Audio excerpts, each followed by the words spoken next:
Hello friends, myself Mamta Dhail and my roll number is 47. I am going to read chapter 6, Otecoids and Respiratory System, and the topic is non-steroid anti-inflammatory drugs.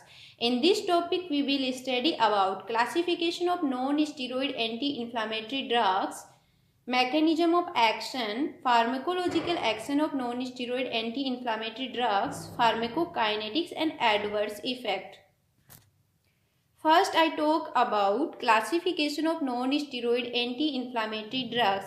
It's classified into main 4 groups. First group is non-selective COX inhibitors. It's further classified into 5 subtypes. First is salicylate. Example is aspirin. Second is propionic acid derivatives. Example is ibuprofen and ketoprofen. Third is phenamic acid derivative. Example is mefenic acid. Fourth is acetic acid derivatives and example is indomethacin and ketorolac. And fifth is enolic acid derivatives. Second group is preferential COX-2 inhibitors. Example is diclofenac, aciclofenac and nimesulide. And third group is highly selective COX-2 inhibitors.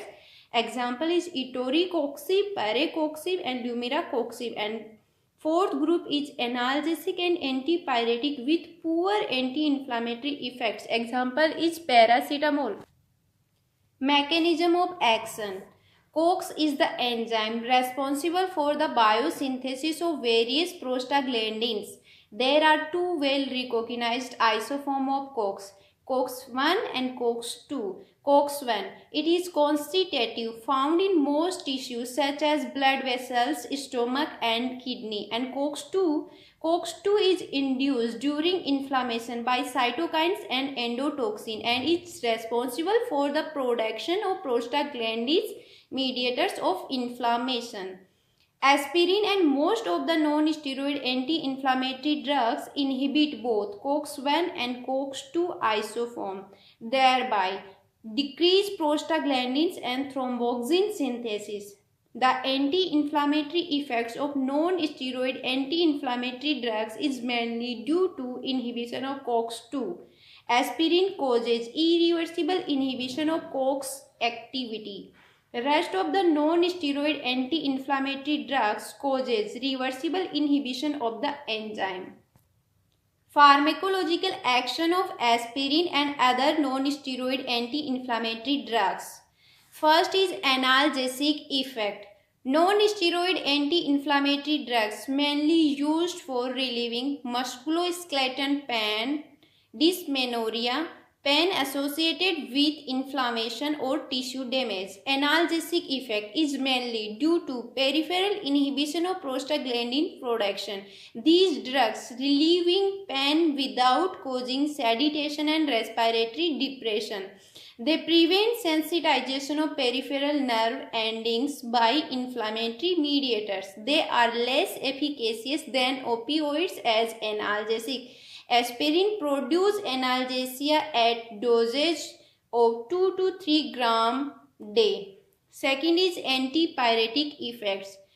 The thermoregulatory center is situated in the hypothalamus. Fever occurring when there is disturbance in hypothalamic thermostat. Non-steroid anti-inflammatory drugs restart the hypothalamic thermostat and reduce elevated body temperature during fever. They promote heat loss by causing cutaneous vasodilation and sweating. They do not affect normal body temperature. Antipyretic effect is mainly due to inhibition of prostaglandins in the hypothalamus. The dose of aspirin for antipyretic effect is 2 to 3 gram per day. Third is anti-inflammatory effect. Anti-inflammatory effect is seen at high doses like aspirin 4 to 6 gram per day. These drugs produce only symptomatic relief. Anti-inflammatory action of non-steroid anti-inflammatory drugs is mainly due to inhibition of prostaglandin synthesis at the site of injury. They also affect other mediators of inflammation. Those inhibit granulocyte adhesions to the damaged vasculatures.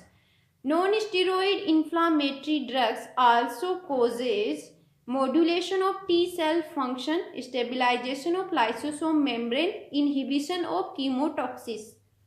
Fourth is antiplatelet effect. Aspirin in low doses irreversible inhibits platelet TXA2 synthesis and produce antiplatelet effect. Fifth is acid-base and electrolyte balance. In therapeutic dosage, aspirin causes respiratory alkalosis, which is compensated by excretions of bicarbonate ion. In toxic dosage, the respiratory center is depressed and can lead to respiratory acidosis. Sixth is gastrointestinal tract. Aspirin irritates the gastric mucosa and produces nausea, vomiting and dyspepsia. Seventh is cardiovascular system. Prolonged use of aspirin and other non-steroid anti-inflammatory drugs causes sodium and water retention. And eighth is urate excretion. Aspirin in therapeutic dosage inhibits secretion into the renal tubules and increase the plasma urate levels. In high dosage of aspirin inhibit the reabsorption of uric acid in the renal tubules and produce uricose uric effect. Pharmacokinetics.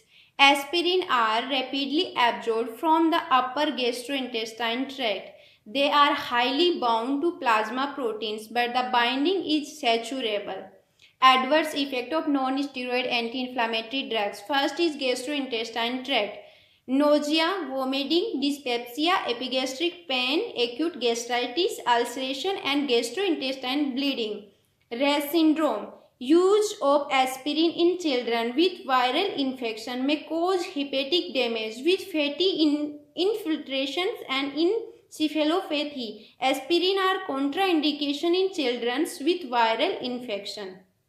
In people with glucose 6-phosphate dehydrogenase deficiency, administration of aspirin may cause hemolytic anemia. Pregnancy. These drugs inhibit prostaglandin synthesis, thereby delay onset of labor and increase chances of postpartum hemorrhage. Analgesic nephropathy. Slowly progressive renal failure may occur on chronic usage of high dosage of non-steroid anti-inflammatory drugs. Thanks.